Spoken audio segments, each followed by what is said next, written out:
Hi viewers, ఈరోజు మనము maths మెథడాలజీలో important topic అయినటువంటి contributions of mathematics and mathematicians అండి. దాంట్లో హైపాటియా గురించి చెప్పుకోవాలి. మొట్టమొదటి మహిళా గణిత శాస్త్రవేత్తగా గుర్తింపు పొందిన హైపాటియా ఈజిప్ట్ దేశస్తురాలండి. ఈమె అలెగ్జాండ్రియాలో జన్మించారు. ఈమె పుట్టిన సంవత్సరం ఎప్పుడు అనేది ఖచ్చితంగా తెలియలేదు, కానీ మనకున్న ఆధారాలను బట్టి క్రీస్తు శకం 370లో జన్మించినట్లు తెలుస్తుంది. హైపాటియా తండ్రి థియాన్. ప్రతి పాయింట్ కూడా ఇంపార్టెంటే కాబట్టి మనం చూసుకోవాలని జాగ్రత్తగా హైపాటియా గురించి కూడా. ఈమె మొదటి ఖగోళ శాస్త్రజ్ఞురాలు, పరిశోధకురాలు, తత్వవేత్త కూడా. 400 క్రీస్తు శకం ప్రాంతంలో హైపాటియా అలెగ్జాండ్రియాలోని ప్లాటోనిస్ట్ స్కూలుకి అధిపతిగా వ్యవహరిస్తూ గణితము, తత్వశాస్త్రాలను బోధించారు. థియాన్ రాసిన 11 భాగాలు గల కామెంటరీ ఆన్ ఆల్మగెస్ట్ ఆల్మగెస్ట్ అనే రచనలో, అలాగే యూక్లిడ్స్ ఎలిమెంట్స్ కొత్త పద్ధతిని తయారు చేయడంలో ఈమె తన తండ్రికి సహాయపడింది కాబట్టి ఈమె గురించి కూడా ఇంపార్టెంటే మనకి హైపాటియా గురించి. ఇంకా గణితానికి చేసిన సేవలు ఏమేంటివండి?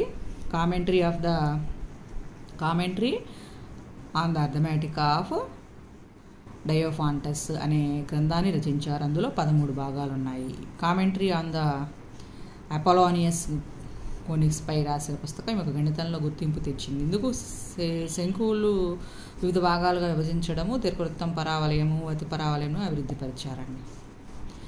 అలాగే తనకిష్టమైనటువంటి సైన్స్, ఖగోళ శాస్త్రాలకు సంబంధించి కామెంటరీ ఆన్ ద ఆస్ట్రానామికల్ కానన్ అనే గ్రంథాన్ని రచించారు. హైడ్రోమీటర్ కనుక్కోవడం అంటే ఆమె కాలంలో ఉపయోగించినప్పటికీ ఆ ద్రవాల సాపేక్ష సాంద్రతతో సంబంధించిన అంశాలు ఆమె సైన్స్లో చేసిన కృషికి నిదర్శనాలు. హైపాటియాకు ముందే కనుక్కున్నా సరే ఆమె కనుక్కున్న దాంతోనే ఆ ద్రవాల సాపేక్ష సాంద్రతతో సంబంధించిన అంశాలు అనేవి చాలా ప్రసిద్ధికి ఎక్కినవి. గణిత శాస్త్రంలో మొట్టమొదటి మహిళా శాస్త్రవేత్తగా గుర్తింపు పొందిన హైపాటియాను అలెగ్జాండ్రియాకు చెందిన అల్లరి మోకలు క్రూరంగా హత్య చేశారు క్రీస్తు శకం 415వ సంవత్సరంలో. సో ఈ విధంగా చెప్పుకోవచ్చు. నెక్స్ట్ వచ్చేసి హెర్దా మార్క్స్ ఆయర్టన్ గురించి చెప్పుకుంటున్నాం. ఆయర్టన్ గురించి. హెర్దా మార్క్స్ ఆయర్టన్ అనే 1854, 1922 కాలం వచ్చేసి 23. ఫెలో ఆఫ్ ద రాయల్ సొసైటీలో పేరు పొందిన తొలి బ్రిటిష్ దేశ మహిళా గణిత శాస్త్రవేత్తను.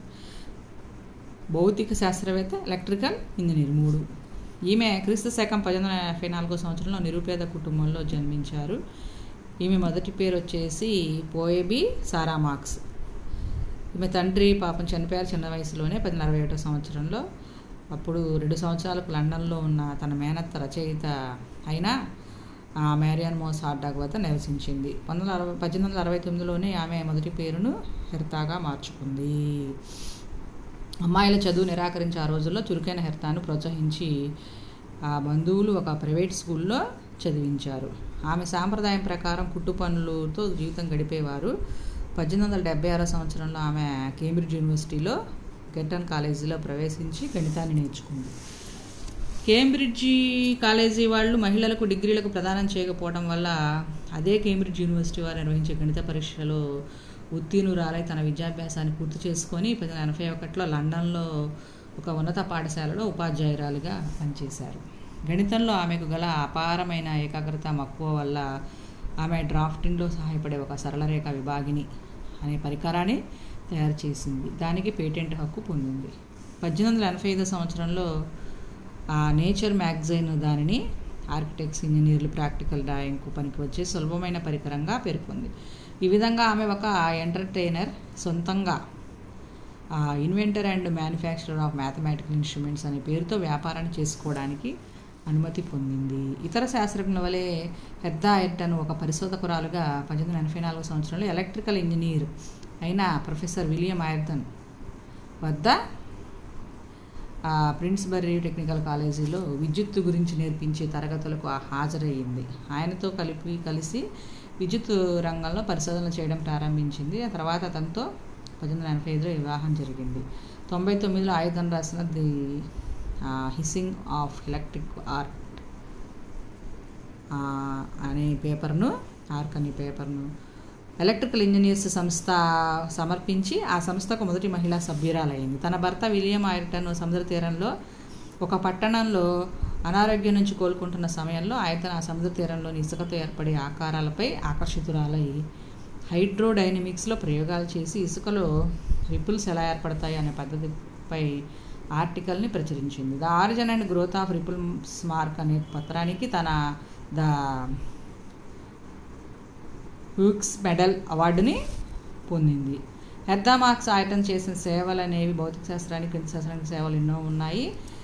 84లో రేఖా విభాగిని అనే పరికరాన్ని ఆవిష్కరించింది. దీని సహాయంతో డ్రాఫ్ట్మెంట్స్ ఒక సరళ రేఖను సమానంగా వేరువేరు భాగాలుగా విభజించడానికి తగిన పరిమాణానికి పటాలను తగ్గించడానికి పెంచడానికి ఈ విధంగా వీలవుతుంది అనే దాన్ని కనుక్కోవడానికి ఈ పరికరం అన్నమాట. సో ఈ విధంగా హెర్దా మార్క్స్ గణితానికి చేసిన సేవలు చెప్పుకోవచ్చు. ఇంకా ఆమె రూపొందించిన the hissing of the electric arc అనే శీర్షికల పేపర్ను ఇన్స్టిట్యూట్ ఆఫ్ ఎలక్ట్రికల్ ఇంజనీర్స్ ముందు సమర్పించే అవకాశాన్ని పొందిన తొలి మహిళగా ఆమెకు అవకాశం దక్కింది. ఈమెను ఈలో మొదటి మహిళా మెంబర్గా చేర్చుకోవడం జరిగింది. 1904 సంవత్సరంలో రాయల్ సొసైటీలో మొదటి మహిళా శాస్త్రవేత్తగా తన paper the origin and growth of ripple మార్క్స్ను సమర్పించింది. దాని తర్వాత ప్రొసీడింగ్స్ ఆఫ్ ది రాయల్ సొసైటీలో ప్రచురించారు. తర్వాత electric arc and sand ripples పై పరిశోధనలకు గాను ఆమెకి 1966 సంవత్సరంలో రాయల్ సొసైటీ వారు ఈమెకి ప్రతిష్టాత్మక హుక్స్ మెడల్ని బహూకరించారు. ఇంతవరకు ఈ గౌరవాన్ని పొందిన ఇద్దరు మహిళల్లో ఐర్టన్ ఒకరు. ఈ విధంగా చెప్పుకోవచ్చు ఐర్టన్ గారి గురించి. నెక్స్ట్ ఫెర్మా గురించి రేపు చెప్పుకుందామండి. Thank you.